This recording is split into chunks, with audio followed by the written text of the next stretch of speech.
Still now.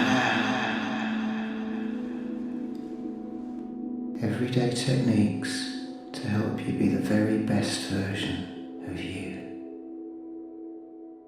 Hi there, welcome to our chat about smoking and how to stop. I'm Gerard Evans and I'm joined today by John Wilde. Hi John. Hi Gerard.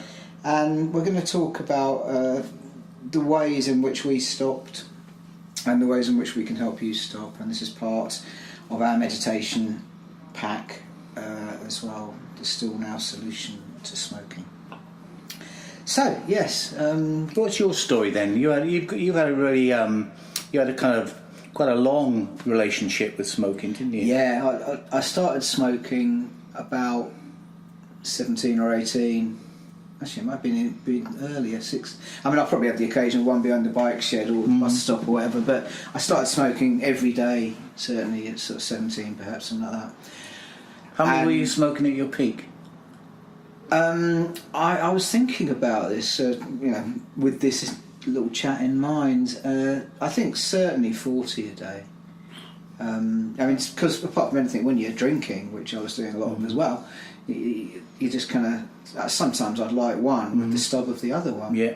You know. And I kept that up till the day after my 39th birthday, very specifically. I wanted to give up before I was 40. My 39th birthday seemed like a good day, but obviously doing it on the day seemed a bit over the top, so I did it the day after.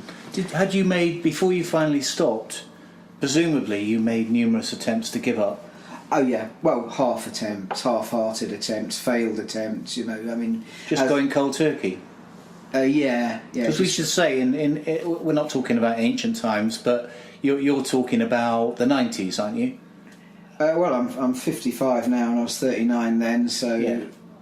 Early 2000s, yeah. Yeah, so in those days, smoking substitutes such as nicotine gum, patches, vaping certainly wasn't around, but those things weren't readily available and not very popular at the time. I think the patches were about. Patches have come in, yeah. But that just struck me as a load of nonsense. I wanted to give up this stuff. Give up. There you go. How language pervades everything. I wanted to stop this stuff. I say that for the benefit of the listeners. I want to point out that you're not giving up anything. You're gaining a lot, and that kind of language is part of the deprogramming. And yeah, so I was very much addicted. I would have my first cigarette before I got out of bed in the morning, and then get out of bed, and I would just be smoking constantly all day, and I really couldn't see an end to it. I'm sure so many people listening to this will have tried and failed to give up numerous occasions, maybe for a day, maybe for an hour, until your mind starts playing all these tricks on you. And what I think we can safely say today is that there is a different process that works, because doing that sort of thing, you're making life extremely difficult for yourself. This is not about willpower. It is apparently, according to Alan Carr, you are not allowed to advertise any kind of solution for stopping smoking on telly unless you say requires willpower on it. And his point and my point would be it does not require willpower. It doesn't require willpower at all. There is a method that I used that you can stop smoking, and it really isn't that much trouble, and it's permanent. And not just that, but I would say that I could have a cigarette now if, I don't know, if for some reason someone held a gun to my head, and I know that, I wouldn't enjoy it, but I just know it wouldn't be that kind of trigger to go back. Right. I am absolutely 100% confident 15 years later, is it 15 years later? 16 years later, that's the case. Yeah, absolutely. So when you finally gave up, it's do you want to talk about... Or stopped even. Yeah, stopped rather, stopped. Do you want to talk a little bit about the process that worked for you, and then we can talk about... Yeah, absolutely. I mean, STILLNOW solution. Yeah. Here's the idea. 90% of the problem with stopping this appalling poisonous habit is how your mind works around it, which is of course why we're bringing the meditations and why we're bringing this angle. The physical withdrawal is minimal, really. The only thing that makes it seem so terrible and makes you keep going back over and over again is the stories you're telling yourself about it. But when you stop smoking, you might feel weird. You might be sort of... Because you haven't got a cigarette smoke burning in your hand. What do you do with your hands? That was one of the things I didn't expect. Right. In the pub, just kind of, what do I do with my hands? It was because back then, of course, you could still smoke in pubs. Yeah. And, so 90% more maybe is the narrative, the stories you're telling yourself, the little voices in your head that are saying, I don't like this, I know how to make it go away. And so the thing you've got to do is get rid of all that programming before you stop. So if anyone's listening to this, have a cigarette. If you're trying to give up, fine, but sort your mind out first. There's no need to stop smoking before you sort your mind out, because you're just piling on the pressure. So what I did, I sorted out every little aspect of how smoking works, how the marketing of smoking works, and so on and so forth. And this is all, there's no getting around the fact, this is all in Alan Carr's Easy Way to Stop Smoking.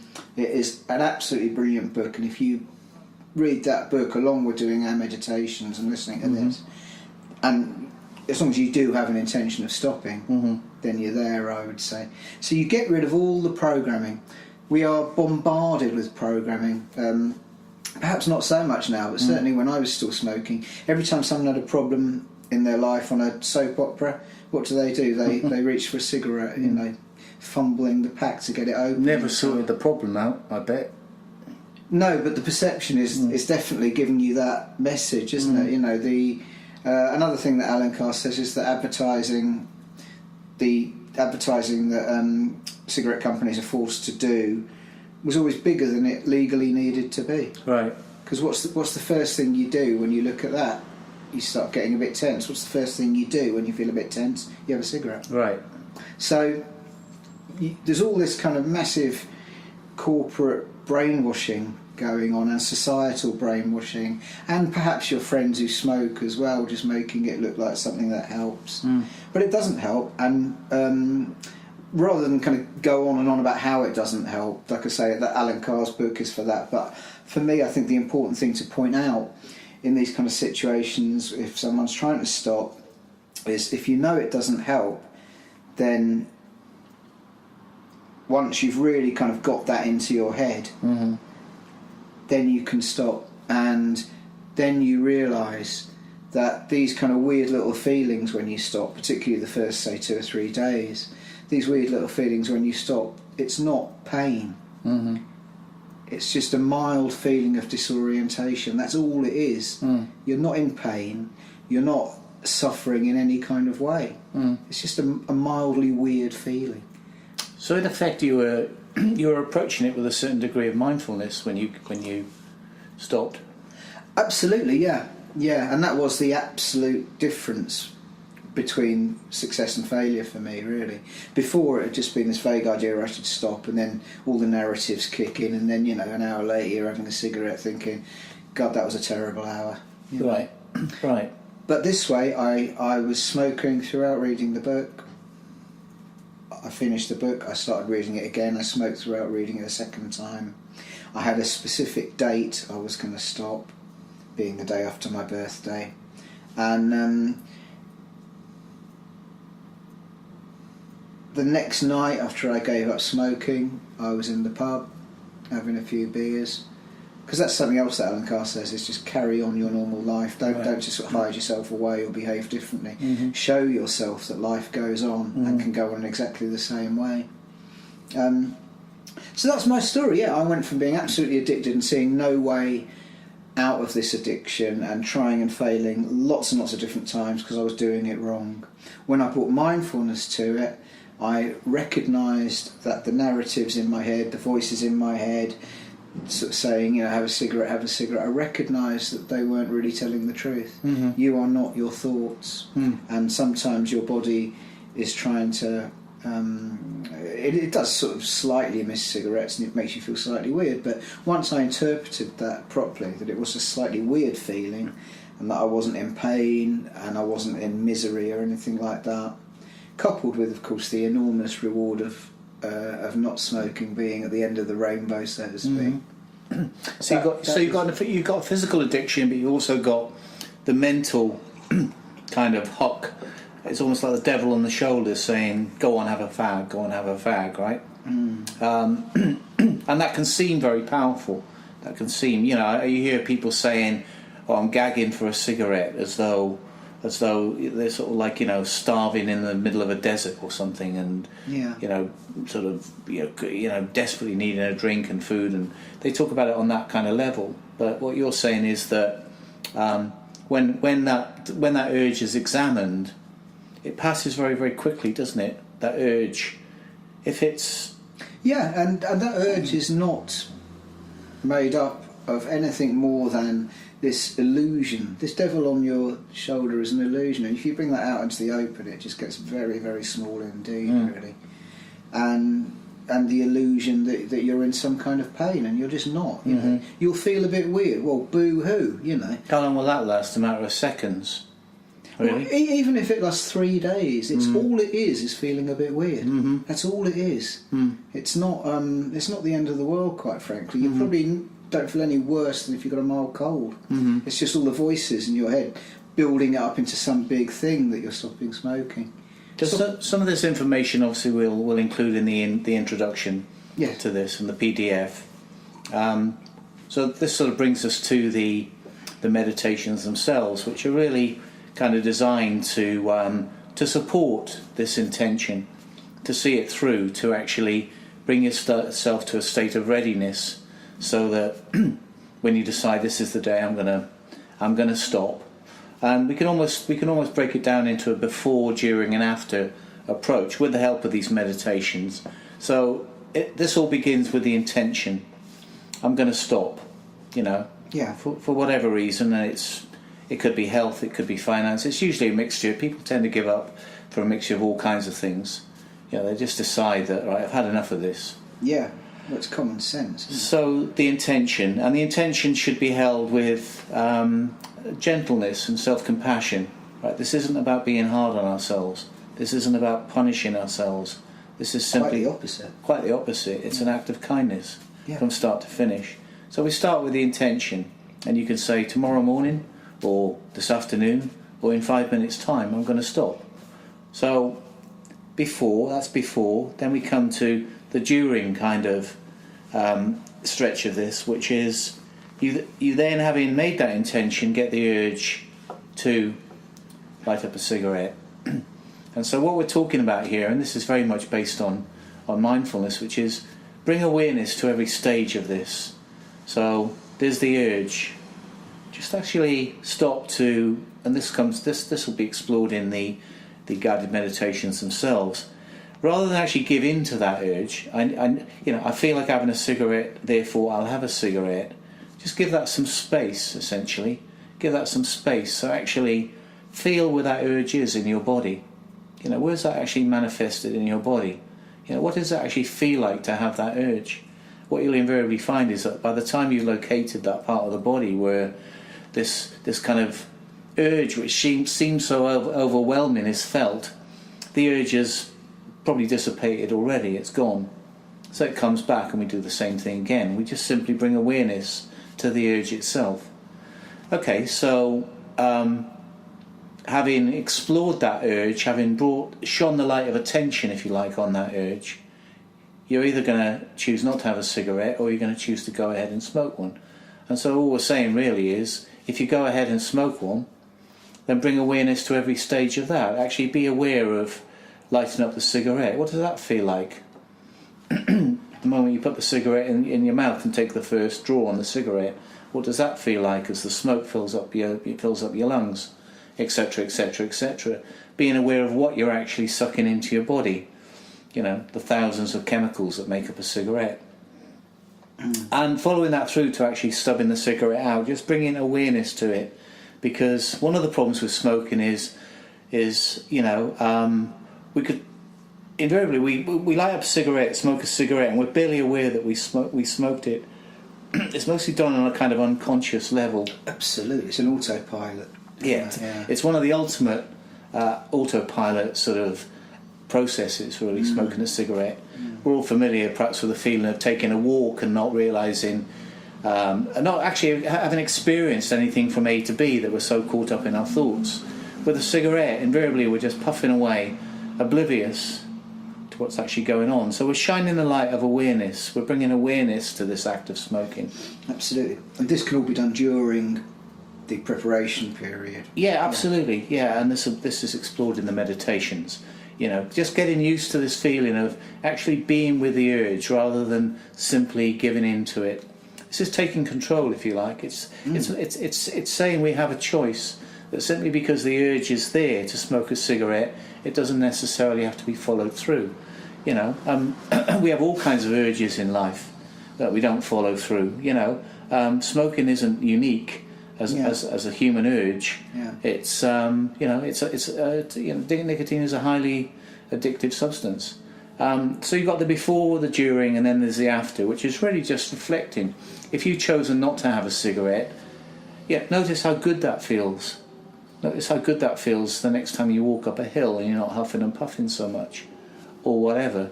If you have chosen to go away, if you've chosen to go with the urge and have a cigarette, reflect on that. Don't give yourself a hard time. Absolutely, don't give yourself a hard time. Yeah. If anything, I don't see any problem really with smoking as much as you normally do whilst you're preparing yourself. Yeah.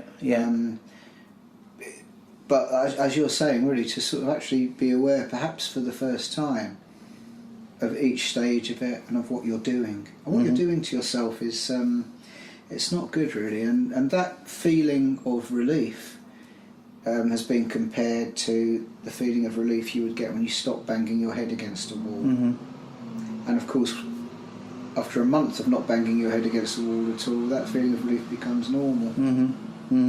But really, the smoking is, it's banging your head against a wall and then giving yourself a minute break. Yeah, so also being aware of those narratives of I'm going through hell. You're not going through hell. No, no, that's right. Not unless you've got something else going on that really is hell. If you're to all intents and purposes healthy apart from this, you're not going through hell at all. You're just going through a slightly weird feeling, and the rest of it is voices in your head. And this preparation period with these meditations changes all that. Changes those voices in your head, and you can look at it for what it is, and also look at yourself for what you are. Once you actually do become more compassionate to yourself in this situation, I think, then all of a sudden, instead of being the person who thinks I've got to keep smoking, you're the friend who sort of says, look, smoking's not that great, really. You might want to think about stopping. Yeah, I mean, it's the stories we tell ourselves, such as you would have probably been in the same boat that because we both are living as writers. So you tell yourself, for example, I won't be able to write, I won't be able to concentrate. Yeah. So we come up with all these kind of excuses to go back to it, really. And again, back to that kind of slight feeling of strangeness. I remember the first few articles I wrote after I'd given up fags. It's going back 10 years or so now. It just felt a little bit. It just felt a little bit odd. It wasn't desperate. It wasn't sort of like life or death. It's like I can't write a word. It was just very slowly. It probably took a matter of a few days of getting used to the feeling of typing away on my keyboard, thinking about the story I was writing for a newspaper without a cigarette burning in my hand, and that's all it was.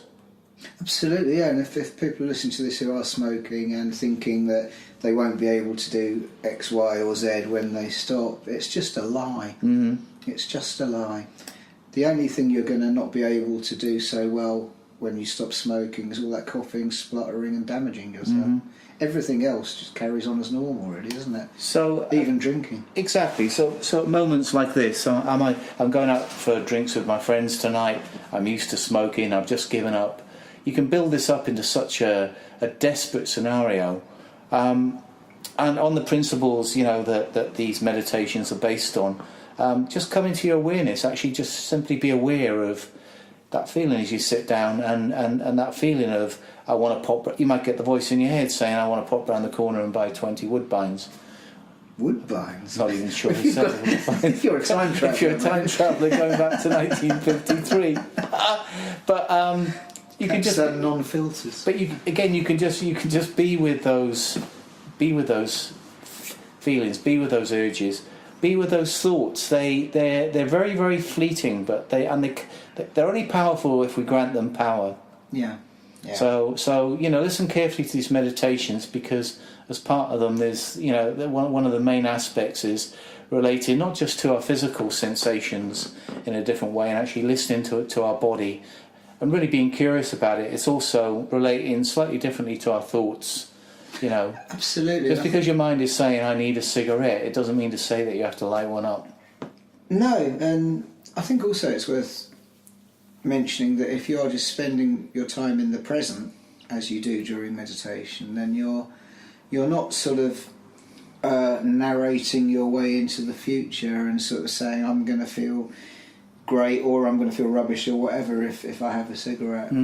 It's just right in the present moment. Problems don't really exist. Problems only really exist in your head when relating to the past or the future. And at any given moment during the process, during the early days of starting a new life, stopping again in a way kind of implies some sense of loss, but really you're starting something great. You're starting a better way of living that is kinder to you and will make you happier and of course richer as well. Absolutely. So I think when you're starting all that stuff, it's worth bearing in mind that in the present moment there are no problems, and the only thing that you're ever going to feel is slightly weird, and it's not going to get any worse than that. Yeah. So what we'd say is, approach this with an open mind and an open heart, and enjoy the results. Absolutely, yeah. Good luck. Good luck. Take care. For more information and more solutions, come and visit us at stillnow.co.uk.